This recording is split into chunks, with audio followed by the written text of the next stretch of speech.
जयरा शदीद गुस्से में घर के अंदर दाखिल हुई। उसकी आंखों में गुस्सा साफ झलक रहा था। आते ही उसने बुलंद आवाज में पुकारा, सुहा, सुहा, फौरन मेरे सामने आओ। जयरा की आवाज सुनकर घर के तमाम अफराद चौंक गए। सुहा अपने कमरे से बाहर आई तो उसने देखा कि जारा का चेहरा गुस्से से सर्ख हो रहा था। सुहा एक लम्हे के लिए घबरा गई, लेकिन फिर खुद को संभालते हुए बोली, क्या बात है, आप इतना शोर क्यों मचा रही हैं? जरा गुस्से से चीखते हुए बोली, तुमने आखिर ये क्या कर दिया? तुमने सबके सामने जावियार की बेइज्जती कर दी। अब लोग हमारे खानदान के बारे में तरह तरह की बातें कर रहे हैं। हर तरफ हमारी बदनामी हो रही है। हम किस किस को जवाब दें? तुमने हमारी इज्जत खाक में मिला दी। सुहा ने यह सुना तो उसके अंदर बरसों से दबा हुआ गुस्सा फट पड़ा। वो तेज लहजे में बोली, मैंने जो किया बिल्कुल सही किया है, और जो कुछ आप लोगों ने मेरे साथ किया उसके बाद यही होना चाहिए था। आप सब ने कभी मेरी तकलीफ समझने की कोशिश नहीं की। ये सुनकर जारा का पारा मजीद चढ़ गया। तुम्हारी हिम्मत कैसे हुई मुझसे इस लहजे में बात करने की? ये कहते हुए जारा आगे बढ़ी और सुहा को थप्पड़ मारने के लिए हाथ उठाया, लेकिन ऐन उसी लम्हे जावियार दरमियान में आ गया।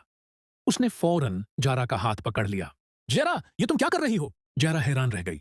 जावियार, तुम मेरा हाथ रोक रहे हो? जावियार ने मजबूत लहजे में कहा। हाँ, क्योंकि ये मेरी बीवी है। मैं किसी को भी उस पर हाथ उठाने की इजाजत नहीं दूंगा। ये सुनकर पूरा घर हैरत में डूब गया। किसी ने भी जावियार से ऐसी बात की तवक्का नहीं की थी। सुहा भी चंद लम्हों के लिए खामोश रह गई। उसकी आंखों में हैरत थी, क्योंकि आज पहली बार जावियार उसके हक में खड़ा हुआ था। जरा गुस्से से कानपते हुए बोली, तुम्हें अंदाजा भी है उसने किया क्या है? उसकी वजह से लोग तुम्हारा मजाक उड़ा रहे हैं। जावियार ने गहरी सांस ली और बोला, मुझे सब मालूम है, लेकिन किसी को भी सुहा की इज्जत अछालने या इस पर हाथ उठाने का हक नहीं।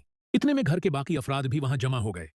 माहौल इंतहाई कशीदा हो चुका था। अचानक जारा ने अपना मोबाइल निकाला और बोली, अगर सबको सच जानना है तो ये वीडियो देख लो। उसने वो वायरल वीडियो सबको दिखाई, जिसमें सोहा ने तकरीब के दौरान जावियार को सबके सामने सख्त बातें सुनाई थीं। वीडियो खत्म होते ही कमरे में खामोशी छा गई। सब यही सोच रहे थे कि अब जावियार जरूर सोहा पर बरस पड़ेगा, लेकिन जावियार ने ऐसी बात कह दी जिसने सबको चौंका दिया। अगर आज इस मकाम तक बात पहुंची है तो इसकी जिम्मेदारी सिर्फ सोहा पर नहीं, हम सब ने उसके साथ नाइंसाफी की है। ये सुनकर सब एक दूसरे का चेहरा देखने लगे। सोहा की आंखों से बेअख्तियार आंसू बहने लगे।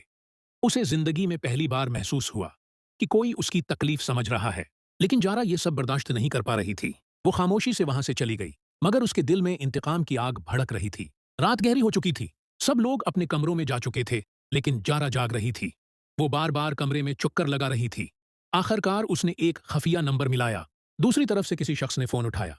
जेरा धीमी मगर खतरनाक आवाज में बोली, वक्त आ गया है, अब वही करो जिसका मैंने कहा था। फिक्र ना करें, काम हो जाएगा।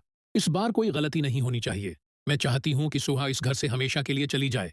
फोन बंद होते ही जारा के चेहरे पर एक प्रासरार मुस्कुराहट फैल गई।